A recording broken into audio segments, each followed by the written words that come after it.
غربت کی وجہ سے اپنے بچوں کو قتل مت کرو. وہ ایسے غریب قوم تھی جو غربت میں اپنے بچوں کا مرڈر کر رہی تھی. اس قوم کو حکم دیا گیا تزوج الودود الولود, کثرت سے اولاد پیدا کرو. غربت انتہائی اعلیٰ سطح پہ تھی. اس میں اللہ نے بتا دیا کہ 15ویں صدی میں ایسے لوگ پیدا ہوں گے جو کہیں گے کہ جی وہ تو جنگوں میں ضرورت تھی.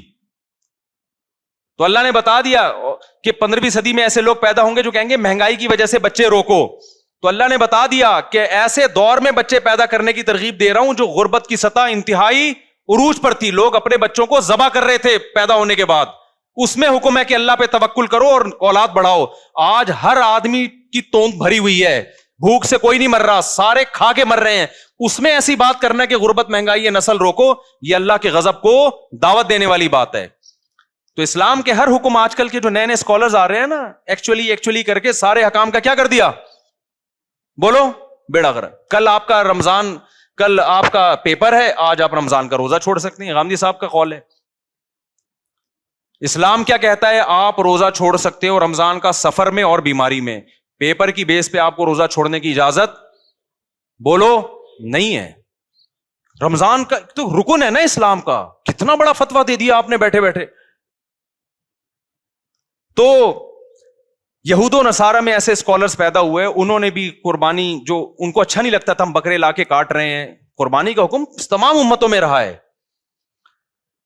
لیکن انہوں نے ایکچولی کر کے اصل میں تو غریب کا مقصد ہے, غریب کا پیٹ بھرنا چاہیے, تو ایکچولی غریب اس سے بہتر ہے اتنے کا بیل لے کر آ رہے ہو, بہتر نہیں کسی غریب کو کھانا کھلا دو اتنے کا, یا کسی غریب کی بچی کی شادی کرا دو.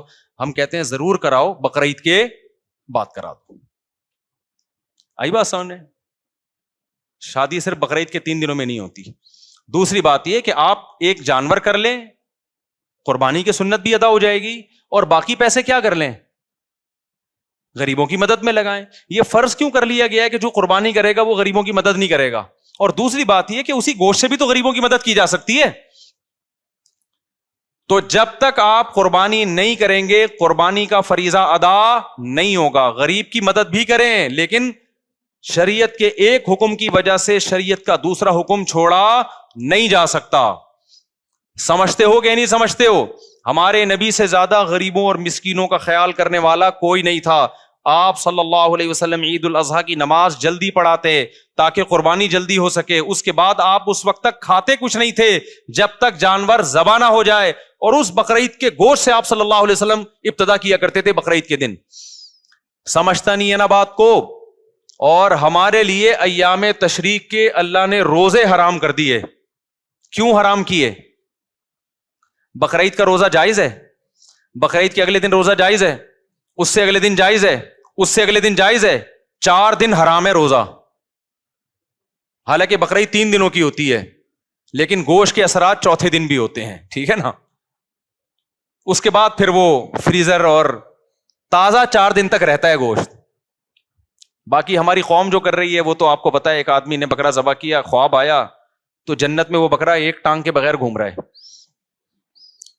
2 مہینے بعد اس نے خواب دیکھا کہ اس کا بکرا 3 ٹانگوں پہ گھوم رہا ہے جنت میں. اس نے کہا یار یہ کیا مسئلہ ہے؟ انہوں نے کہا ابھی تو لیگ پیس جو ہے نا ابھی تک تیرے فریج میں پڑا ہوا ہے.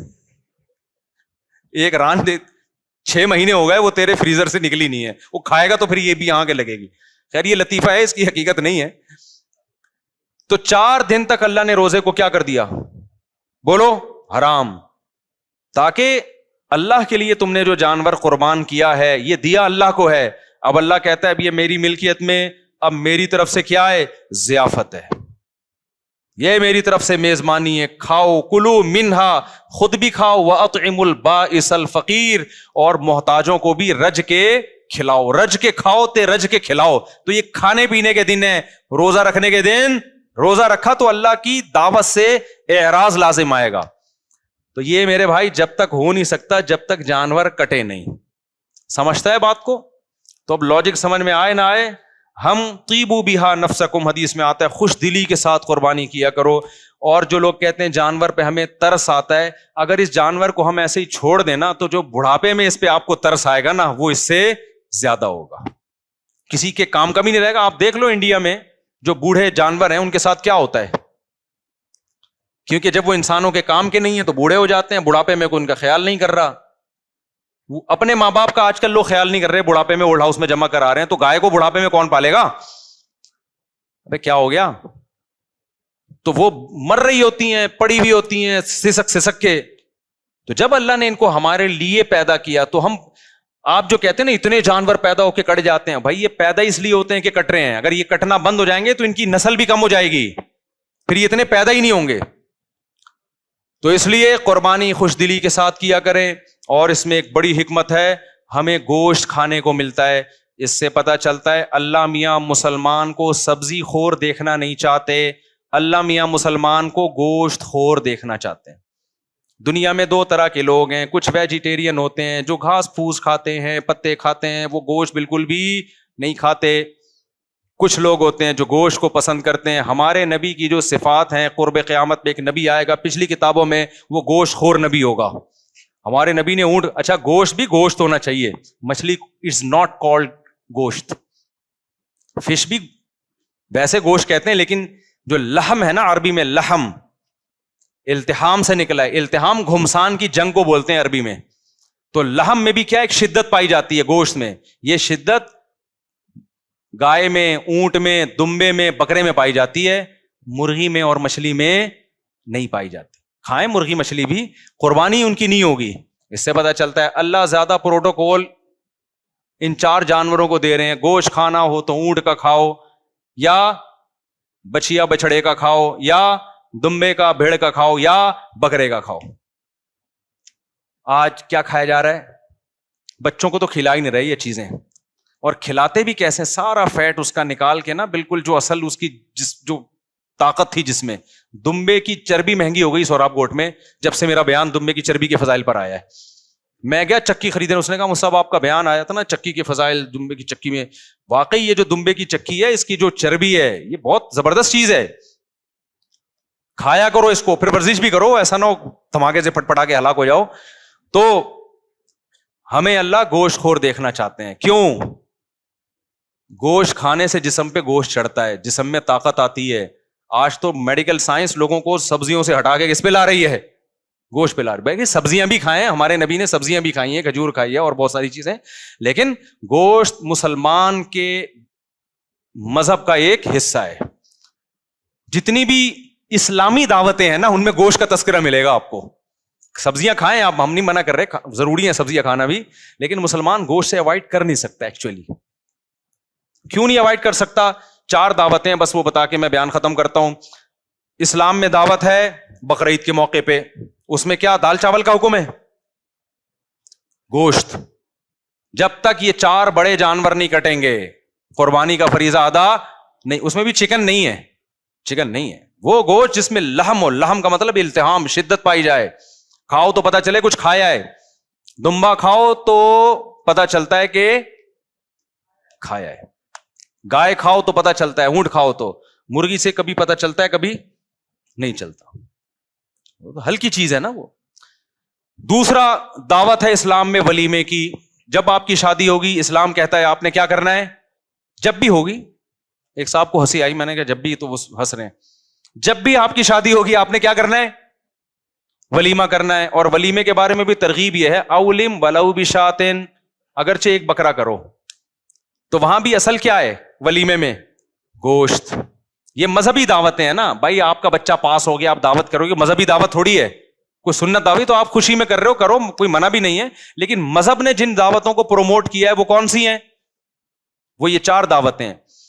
بلکہ اس سے پہلے, سب سے پہلے حج کے موقع پہ دم شکر, جو آپ نے ایک سفر میں حج عمرہ کیا, وہاں کیا کٹے گا؟ شکرانے میں بکرا کٹے گا. وہاں بھی بکرا کاٹا جا رہا ہے, گوشت کھاؤ بھی اور پھر کھلاؤ بھی. دوسرے موقع پہ بقرعید, وہاں بھی کیا کٹے گا؟ گوشت, بڑا گوشت. بڑے سے میری مراد جو ریڈ میٹ ہوتا ہے, بکرا بھی اس میں داخل ہے. تیسرے نمبر پہ اسلام میں دعوت ہے ولیمے کی. جب بھی آپ کی شادی ہوگی اپنی ذمہ داری پہ, تو آپ نے اگلے دن رخصتی کے بعد کیا کرنا ہے بھائی؟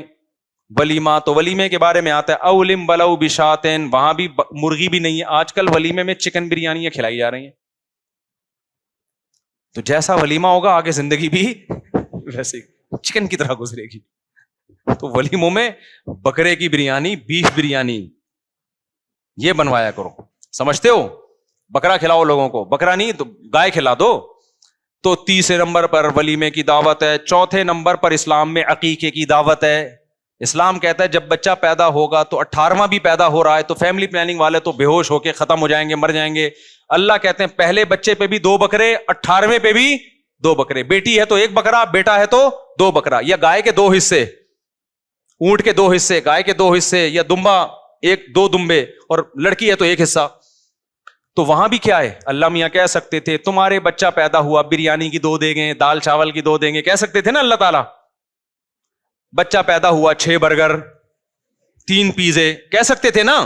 نا اسلام برگر کو اور پیزوں کو اور یہ جو دیکھ کے چاول ہیں ان کو پروموٹ نہیں کر رہا۔ اسلام کہہ رہا ہے خوراک، بچہ پیدا ہوا ہے تجھے کیا کھلانا ہے لوگوں کو؟ بکرا کاٹ کے، مرغی بھی نہیں۔ تو بھائی یہ 4 اسلامی دعوتیں ہیں، یہ دعوت اسلامی نہیں ہے، یہ اسلامی دعوت ہے۔ ایک تو دعوت اسلامی، وہ تو ایک تنظیم ہے، یہ ہے اسلامی دعوت۔ 4 کھانوں کے علاوہ اسلام میں کوئی 5واں کھانا نہیں ملتا۔ وہ پھر ہے آپ کے لیے جائز ہے لیکن وہ مذہب نہیں ہے، وہ یہ 4 تو مذہبی کھانے ہیں۔ ان 4 میں اللہ ہمیں بڑا گوشت کھلا رہے ہیں، مرغی بھی نہیں اور مچھلی بھی نہیں۔ تو یہ کچھ ہوگا میرے بھائی، اس میں کچھ دم ہوگا۔ تو اللہ ہمیں بقرعید کی قدر کی توفیق عطا فرمائے، قربانی جذبے سے کرنے کی توفیق عطا فرمائے۔ سبحانک اللہم و بحمدک، نشہد ان لا الہ الا انت، نستغفرک و نتوب الیک۔